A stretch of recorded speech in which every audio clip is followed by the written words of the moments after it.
দেখুন হুমায়ুন কবির গরু কুরবানি নিয়ে কি মন্তব্য করেন।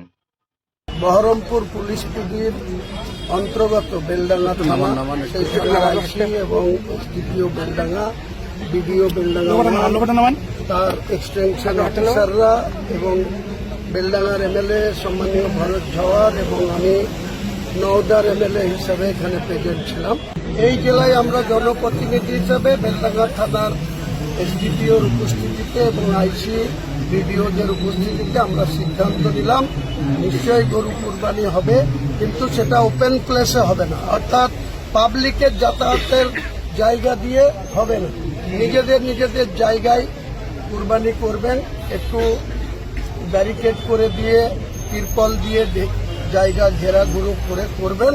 এর জন্য কোনো বয়সের বান নাই, কোনো কিছু আপনাদের হবে না, কিন্তু কোনো শৃঙ্খল যাতে না হয় বা অপর সম্প্রদায়ের মানুষ যেন আমাদের বিরুদ্ধে আঙুল তোলার মতো কাজ করবেন না। যারা